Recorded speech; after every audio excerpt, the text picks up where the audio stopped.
Hi, everyone. My name is Matt Wilhelmi, and I'm the owner of Strategic Voyages Business Consultants. We are an outsourced CFO company providing CFO services to small to medium-sized businesses. And today, I am joined by Mark Repkin. Mark Repkin is the principal of Mark Repkin and Associates. They are a sales advisory firm concentrating on helping sales leaders close the gap between high performers and low performers. Thanks for joining with me today, Mark. Thanks, Matt. Glad to be here. So as we were kind of chit-chatting before we started recording, we were talking about this particular organization that has some sales problems. And I could tell that while I was kind of introducing them, that your spidey senses were going off. Sometimes when I give an introduction or I talk about some of the issues, and we'll dive into the specifics, but I start talking about some problems in the company, my guests and you specifically are almost like, there's more to the story. There's more going on here. And I'd love to dive into that with you. Just to remind everyone of what the format is, we'll spend some time kind of clarifying the problem that this business has in their sales specifically. And then, Mark is going to tell us some different things about maybe some cautionary tales, some things that he's seen as a sales professional and a sales leadership development professional. And then we'll go over some solutions at the end of our time. So again, Mark, thank you so much for your time. Just so that I can kind of lay the groundwork here, this particular company has been around for about 40 years. Their sales department consists of about 7 to 8 people, full-time salespeople. They do about $10 million a year in revenue, and they're both B2C and B2B. And the reason, Mark, why you and I are talking about them is because they've got a little bit of a sales slump recently. They're not really growing sales. And if I'm being fair, over the last probably 5 years, sales have been trending the wrong direction. Is this something that you've seen before in your, professional work? Of course. I mean, when we come into a sales organization, there's probably going to be 2 types. There's going to be the ones that's already at a sustained performance, and they're looking to elevate and grow and scale. And the second ones are in a state of stagnancy or decline, and something's just not working as it once did. So very common issues. But I'm curious. You mentioned right off the bat that they're in a sales slump. That's kind of a generic term. What does that even mean? Yeah, thanks for asking that question. So, when I work with businesses, a lot of times they want to grow. They want to increase sales. They want to hire people. They want to get loans to buy things and grow their business. And in this particular company, they do want to grow, but they're having a hard time getting traction with growing their revenue. I think part of the problem could be related to their sales process. It could be related to maybe what it is that they're actually selling. It's a service-based business, and there's no recurring revenue. And so every month that they try to hit a sales target, they're starting over at zero. Sure, they've got a pipeline and they've got a process, but there's no like residual value to these relationships. At least they don't think so. So we have 6 to 7 salespeople, or 7 to 8 sales reps. What's the average value of a sale?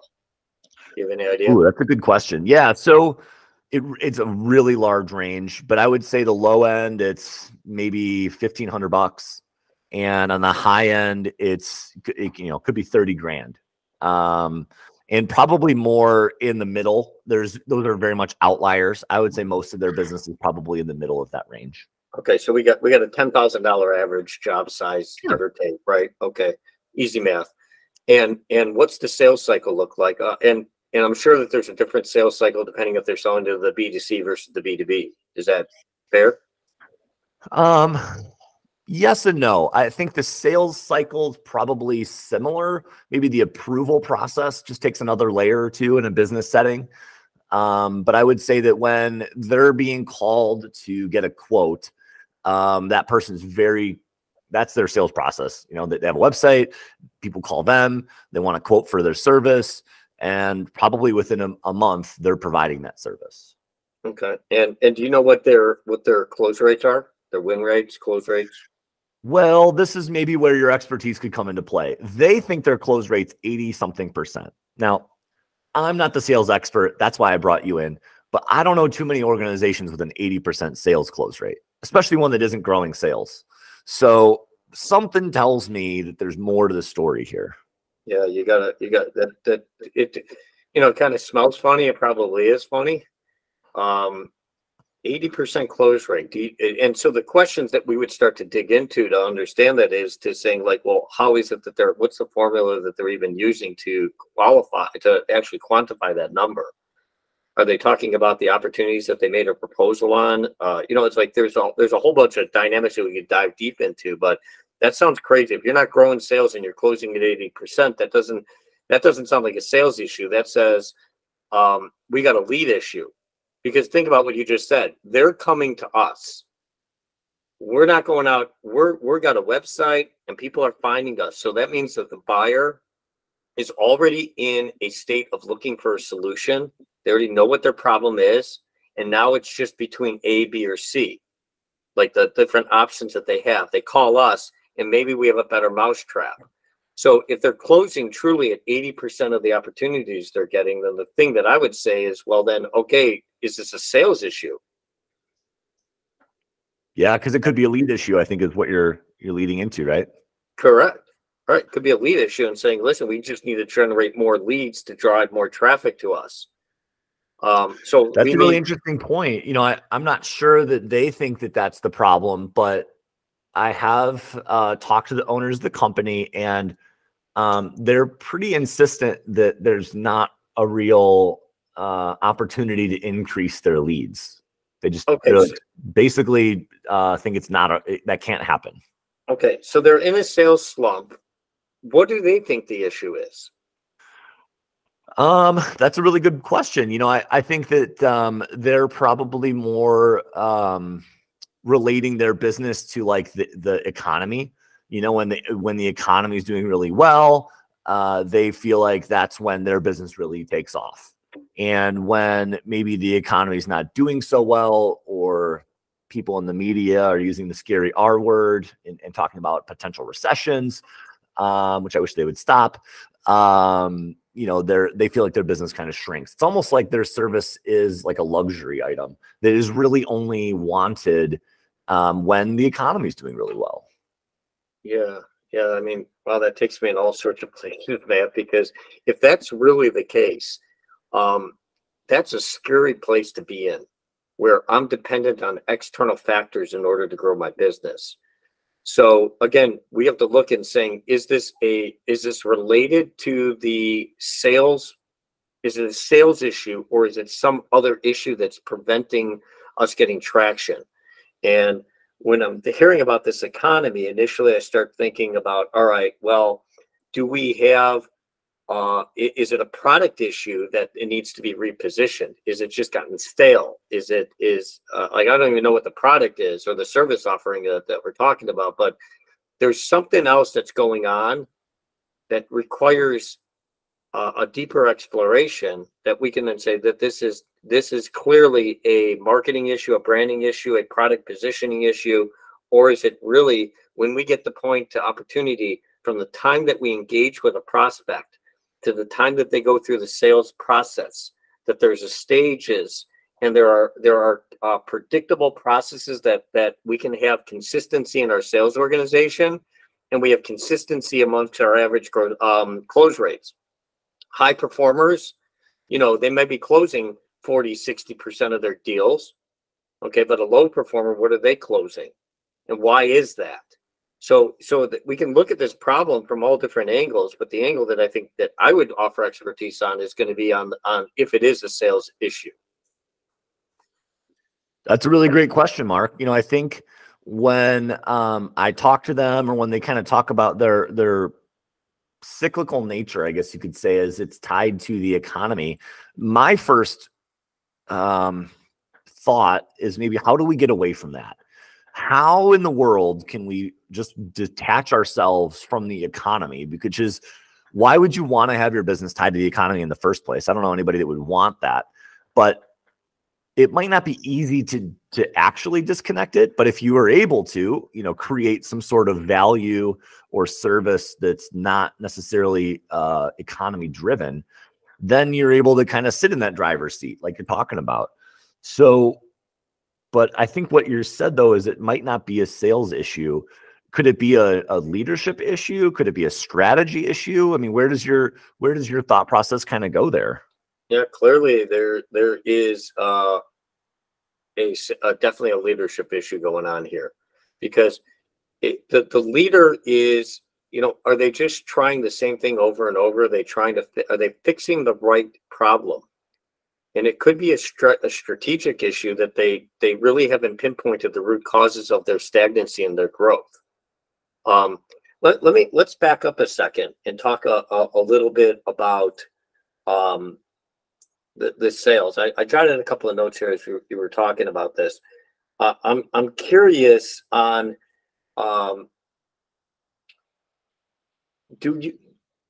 did you answer for me how long the sales cycle lasts? I think you said it ranges, right? Well, it does a little bit, but usually it's a month. By the time somebody's calling them, that might even be too long. I mean, this is not this is a sales process that if the customer is calling, they know they want the service. It might just be a matter of who they're going to get it from.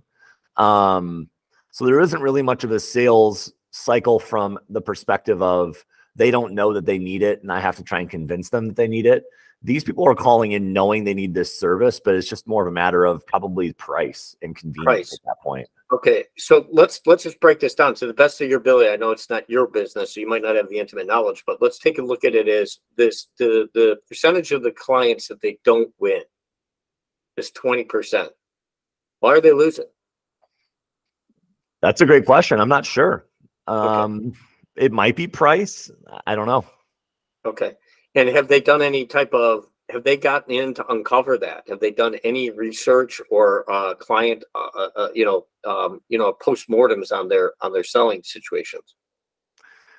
Yeah, I mean, that's a really interesting question. I know they do they do get feedback from their clients that they do serve, but I don't think they have any sort of mechanism to maybe reach out to those potential clients that they lost to try and kind of figure out what happened. Okay. How much of their selling is web-based, meaning that the customer comes to the website, they read up on it, and they're and they're just engaging? Is this truly a sales position where the salesperson is responsible to take somebody through a journey and get them to a yes, or perhaps tell them they're not the right fit? Or is this really more guiding them and it's really more customer service? That's a really great question and an interesting observation, because I was talking to them about this issue, and I didn't use these words, but it made me wonder if their salespeople were actually selling anything or if they were order fulfillment. Yeah. And I didn't say that out loud because I don't want to disrespect anybody. And I'm sure that, you being in the sales world, if somebody were to tell you that your job is order fulfillment, that would probably be a little offensive. So I didn't say that, but I had an inkling that that's where things were going. Yeah. Yeah. It's funny that a quick little rabbit trail on that last comment about, order fulfillment. I believe firmly that every job is honorable. And as a result of that, we can see high performers in any type of a functional role. And there's usually a difference between the person that is, let's just take this order fulfillment, that meets the customer with a level of empathy, energy, excitement, and is inquisitive to really understand their issues. And they're going to ultimately take that person through a process in the order fulfillment that would probably result in a higher close rate.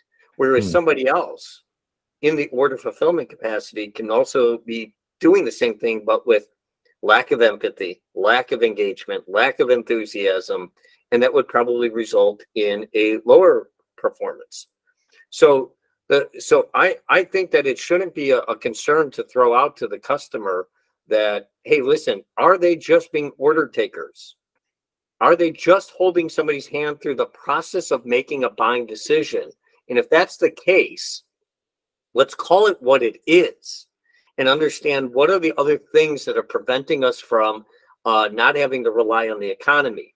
Is there a product epiphany that needs to happen where we reposition something. We have these non-economic related offerings that we can add, that we can now upsell or cross-sell.